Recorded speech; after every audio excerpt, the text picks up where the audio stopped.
जहाँ भी उड़ना पूरे शौक़ से उड़ना, क्योंकि खुदा ने पढ़ दिए हैं आसमां छूने को। तो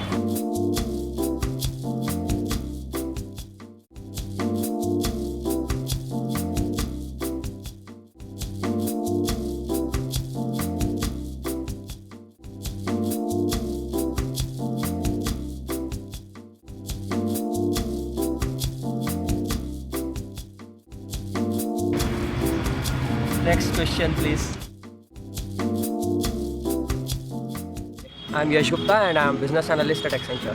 सो let's get to know my journey. So मेरी जर्नी ऐसी रही है कि मैंने स्कूलिंग स्टार्ट की थी एकदम नॉर्मल स्कूल से। मैं हिंदी मीडियम में भी कुछ टाइम पढ़ा, दैन फिर मैंने काफ़ी स्कूल चेंज किए, अप्रॉक्स 3 to 4 स्कूल मैंने चेंज किए। 12th कंप्लीट होने तक जैसा कि हर बच्चा करता है, मैंने भी 10th आफ्टर 10th PCM लिया, IIT की प्रिपरेशन की। सक्सेसफुल नहीं हो पाया IIT में। दैन एक इंजीनियरिंग कॉलेज में एडमिशन लिया, और जैसे एक नॉर्मल बच्चे की लाइफ होती है कि हाँ इंजीनियरिंग करनी है लेकिन पता नहीं है क्या करना है, तो उस तरीके से मेरी लाइफ चली। उस तरीके से मैंने अपनी इंजीनियरिंग स्टार्ट की। 4 years मैंने इंजीनियरिंग के निकाले इलेक्ट्रॉनिक्स ब्रांच में। काफ़ी कुछ सीखा, काफ़ी कुछ एक्स्ट्रा करिकुलर एक्टिविटीज़ में पार्टिसिपेट किया, और फिर मैं प्लेस हो गया 2020 में एक्सेंचर में, और तब से मैं बिज़नेस एनालिस्ट की जॉब कर रहा हूँ। Basically I belong to very middle class family, तो बहुत ज़्यादा ऐसा भी नहीं था कि बहुत गरीब है, पर बहुत रिच क्लास फैमिली भी नहीं थी। तो स्टार्टिंग की स्कूलिंग ऐसी हुई कि मैंने हिंदी मीडियम स्कूल में एरिया के एडमिशन लिया। उसके बाद फिर एक दूसरे स्कूल में गया, जहाँ पर मैं एक ब्राइट स्टूडेंट था। ब्राइट इन द सेंस कि मेरे हमेशा 10th तक स्कोर 90+ ही आया है, 90% से कम कभी नहीं आया। तो बहुत ज़्यादा दूसरी चीज़ों में इन्वॉल्व नहीं होते हैं, क्योंकि जनरली स्कूलिंग में क्या होता है, हम बच्चों को ऐसा सिखा दिया जाता है कि पढ़ाई करो, क्योंकि आप ज़्यादा हमारी और हम जिस जनरेशन में पढ़े तब एक्स्ट्रा करिकुलर एक्टिविटीज़ के बारे में ज़्यादा हाईलाइट भी नहीं किया जाता है। शुरू से आपको बताया जाता है आप पढ़ाई करें, इस पर ध्यान दें। तो मेरा भी वैसे ही फोकस था। 10th खत्म होने के बाद फिर PCM लिया था, क्योंकि ब्राइट स्टूडेंट था। तो ब्राइट स्टूडेंट होने के बाद जब मैंने PCM लिया, ज्वाइन किया 11th-12th में एक कोचिंग इंस्टीट्यूट में ज्वाइन किया IIT के लिए। तो उसी तरीके से मेरी स्कूलिंग की जर्नी चलती रही। मैंने IIT के एडमिशन लिया, मेरा नहीं हुआ, मैंने एक साल ड्रॉप भी लिया, उसके बाद भी फेलियर ही मिला। तो ऐसा कोई बहुत बड़ा ऐसा नहीं हुआ कि बहुत ज़्यादा अच्छा कुछ अचीव कर लिया है या बहुत कुछ बड़ी चीज़ कर लिया, बहुत प्राउड वाली चीज़। बट ठीक है, एक डिसेंट बैकग्राउंड था, डिसेंट कॉलेज में एडमिशन हो गया, गवर्नमेंट इंजीनियरिंग कॉलेज में एडमिशन हो गया। तो और मैं इंदौर में ही स्टार्टिंग से मेरा स्कूलिंग से लेके I born and brought up in Indore, तो मेरा कॉलेज एडमिशन भी इंदौर की गवर्नमेंट कॉलेज में हो जाता है। फिर उसके बाद इलेक्ट्रॉनिक्स ब्रांच में एडमिशन होने के बाद मैं शुरू से ही काफ़ी ज़्यादा एंथुजियास्टिकली सारी एक्टिविटीज़ में पार्टिसिपेट करता हूँ, क्योंकि मैं स्कूल में काफ़ी इंट्रोवर्ट काइंड ऑफ बच्चा था। तो मेरे मन में ये था कि मुझे यहाँ पर सारी चीज़ों में पार्टिसिपेट करना है। फर्स्ट ईयर सेकंड ईयर में मैं सभी चीज़ों में पार्टिसिपेट किया, काफ़ी एक्टिवली मैंने सभी से कांटेक्ट बनाया। इवन जो स्टूडेंट एक्टिविज़म है, स्टूडेंट के यूनिवर्सिटी के इलेक्शंस होते हैं, स्टूडेंट यूनियंस के, उनमें भी पार्टिसिपेट किया, ताकि पॉलिटिक्स अच्छे से समझ पाऊँ कि यूनिवर्सिटी पॉलिटिक्स कैसे होती है, किस तरीके से होती है। इन सब चीज़ों में लगे रहे। 2 साल निकल गए। 2 साल गुजरने के बाद फिर अंदर से कुछ परेशानियाँ ऐसी आई कि लगा नहीं, इसमें मेरा कैरियर जो है वो डिग्रेड हो रहा है, क्योंकि इतना वेल टू डू बैकग्राउंड भी नहीं था कि हाँ इस चीज़ में हम कैरियर बना पाएँ। तो एक वो हुआ कि नहीं, अब थोड़ा अपने को फोकस करना है खुद के ऊपर। और उसके बाद 3rd ईयर से मैं काफ़ी कनेक्शंस मेरे कट होने लगे, और वो फिर जैसे जैसे वक्त बीतते जाता है वैसे वैसे थोड़े गिले शिकवे होने ही लगते हैं। तो चीज़ें थोड़ी सी बदलने लगी, इतना आसान रहा नहीं। लेकिन फिर 3rd 4th ईयर में फिर नॉर्मल सोचते रहा क्या करना है। तो GRE का एग्ज़ाम भी दिया, क्योंकि बाहर जाने का भी प्लान था कि हाँ ठीक है जाना है। बट अंदर से कभी दिल ने कहा नहीं कि हाँ GRE के बाद बाहर जाना है। तो एग्ज़ाम दे दिया, सब कुछ कर लिया, लेकिन नहीं गए। और 2020 में पैंडेमिक भी आ गया। तो उसके बाद फिर एक्सेंचर में ही कॉलेज प्लेस्ड हो गया था, एक्सेंचर में कॉलेज प्लेसमेंट हो गया। उसके बाद मैंने एक्सेंचर ज्वाइन कर लिया। कॉलेज में एडमिशन लेने के बाद ही मेरा पहला थॉट जो स्ट्रक हुआ माइंड में यही था कि मुझे ज़्यादा से ज़्यादा एक्सट्रोवर्ट चीज़ों में एक्सट्रोवर्ट बनना है और ज़्यादा से ज़्यादा एक्टिवली पार्टिसिपेट करना है। तो सबसे बड़ा ट्रांजिशन यही आया कि मैं अब 3 साल इंजीनियरिंग स्टूडेंट से पूछेंगे तो वह सब चीज़ों से बेसिकली कट रहता है, चाहे वो कोई भी सोशल फंक्शंस हो या फिर कोई फ्रेंड सर्कल हो, सभी से कट रहता है। तो सबसे पहले कनेक्शन कट होने के बाद में ये चीज़ हुई कि हाँ कॉलेज में कुछ कोचिंग के फ्रेंड्स साथ में थे, तो काफ़ी फ़ायदा मिला उस चीज़ का। तो 4 साल में जितने भी कॉलेज के फंक्शंस होते हैं, कल्चरल फेस्ट हो, टेक्निकल फेस्ट हो, सभी में पार्टिसिपेट किया। तो ये एक ट्रांजिशन वाला फेज था कि हाँ मैं अपने आप को हमेशा समझता था कि नहीं मेरे अंदर कुछ ज़्यादा लीडरशिप क्वालिटी नहीं है। तो जब वो लीडरशिप क्वालिटीज़ आना चालू की, जैसे ही मैं गया तो लोग मिले, मैंने लोगों के बीच में कॉन्टैक्ट बनाया और मुझे एक अच्छा फेम भी मिला।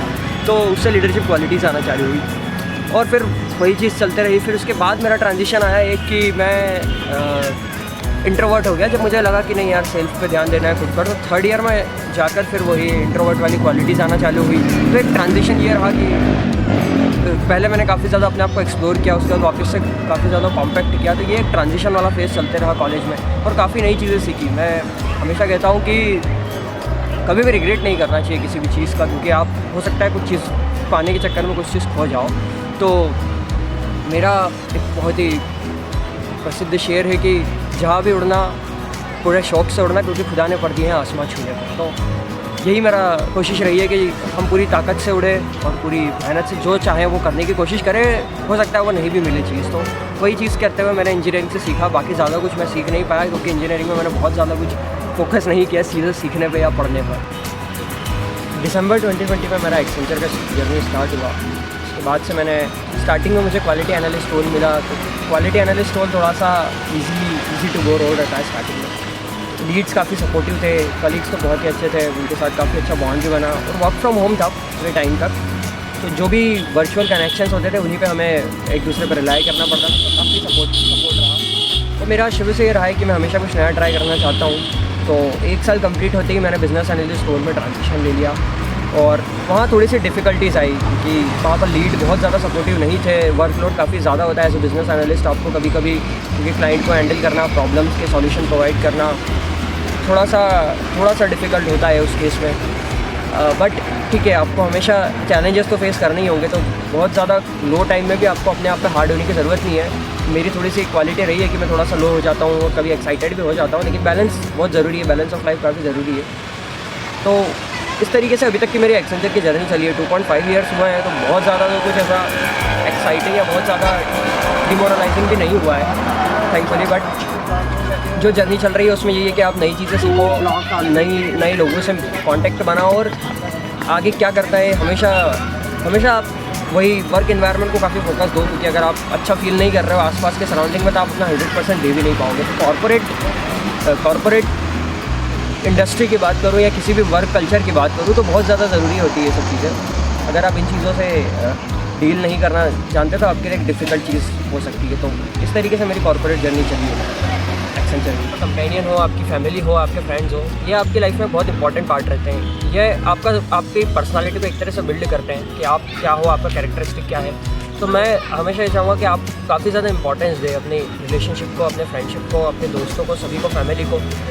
खास कर चीज़ हम जनरली बहुत ज़्यादा फोकस कर देते हैं कि हमारा इनिशियल पॉइंट क्या है और हमारा गोल क्या है, लेकिन उस बीच में जो जर्नी है उसमें हमको जो चीज़ें मिलती हैं हम उसको डिनाई कर देते हैं या उसके एग्जिस्टेंस पे बात ही नहीं करते हैं। तो मेरा फोकस हमेशा यही है कि जर्नी में जो भी चीज़ें आ रही है उनको सीख, उनसे लर्निंग्स लें। हर चीज़ इन्जॉइंग भी नहीं होगी। लोग कहते हैं लाइफ को एंजॉय करो, बहुत ज़्यादा हो सकता है हमेशा आप इन्जॉय नहीं कर रहे हो लाइफ को, लेकिन वो भी हमें समझना होगा कि हमें अपने कैरेक्टर पे बहुत ज़्यादा ध्यान देना चाहिए रादर देन सक्सेस। तो एक मतलब हिंदी में हिंदी में ज़्यादा कंफर्टेबल होता हूँ हिंदी में चीज़ें। तो एक बात होती है कि निर्माणों के, क्योंकि ये काफ़ी ज़्यादा ऐसा युग चल रहा है जहाँ पे सक्सेस को ग्लोरीफाई कर दिया जाता है। तो मैं कहूँगा कि निर्माणों के पावन युग में हम चरित्र निर्माण न भूलें और स्वार्थ साधना की आंधी में वसुधा का कल्याण न भूलें। तो when we talk about challenges, जब हम भी चैलेंजेस की बात करते हैं तो एक बहुत ही अच्छी लाइन है, माना अगम अगाध सिंधु है, संघर्षों का पार नहीं है, किंतु डूबना मझधारों में साहस को स्वीकार। कभी भी चैलेंजेस हर किसी के लाइफ में रहते हैं, मेरी लाइफ में भी आते हैं। देखिए, मैं हमेशा कहता हूँ कि ये चीज़ को मैं बहुत ज़्यादा ग्लोरीफाई नहीं करता हूँ कि मैं ऐसा हूँ कि चैलेंजेस आए तो मैं बहुत पॉजिटिव रहता हूँ। हर कोई नेगेटिव होता है, हर किसी के लाइफ में डाउनफॉल आता है और चीज़ों से आदमी घबराता है, लेकिन उस चीज़ को उस लेवल तक इंटेंसिफाई नहीं कर देना चाहिए कि हाँ इसके अलावा कोई सॉल्यूशन नहीं है। एक पॉइंट ऑफ टाइम आता है, एक फेज़ आता है कि जिसमें आपको लगने लगे ये चीज़ें कि नहीं हो रही है चीज़, गिव अप कर देता हूँ, हो भी जाएगा, ठीक है। उस चीज़ को आप महसूस करिए और जाने दीजिए। तो मेरा फिटनेस पे बहुत ज़्यादा फोकस है। तो अब पिछले कुछ समय से ज़्यादा फोकस है, 1-1.5 साल से। उसके पहले मैं इतना इंपॉर्टेंस नहीं देता था फिटनेस को। तो जिम जाता हूँ मैं रेगुलरली, संडे को ब्रेक लेता हूँ। उसके अलावा बाकी पूरा टाइम मीटिंग्स और कॉल्स में जाता है, क्योंकि मेरी जॉब है एज ए बिजनेस एनालिस्ट की। रिमेनिंग टाइम जो रहता है उसमें मैं कुछ पढ़ने की कोशिश करता हूँ, इधर अप स्किल करने की कोशिश करता हूँ। और ये वेरी करती है चीज़ें समय के हिसाब से। पहले मैं कुछ बुक्स पढ़ता था ज़्यादा, अब मैं थोड़ा अपने अप स्किलिंग पे ध्यान दे रहा हूँ। आज से 6 महीने बाद शायद कुछ और चीज़ों पर ध्यान दूँगा। तो वो वेरी करता है। अपना लीजर टाइम आप क्या करते हो उसके बाद 8 से 10। अगर तुम दुनिया की प्रगति में योगदान न दे सको, अगर तुम न बना सको विशाल इमारतें, न बना सको बड़ी तोप व हथियार, न लड़ सको अगर युद्ध, तो बन जाना एक सरल मनुष्य, लगाना पेड़, हंसाना रोते हुए लोगों को, पढ़ाना अनाथ बच्चों को, करना किसी से निस्वार्थ प्रेम, लिखना उसको चिट्ठियाँ बिना उसके जवाब की तलाश। यकीन करना तुम्हारे इन कार्यों से दुनिया की प्रगति नहीं भी हुई तो तुम नहीं बनोगे इस दुनिया की विनाश का कारण।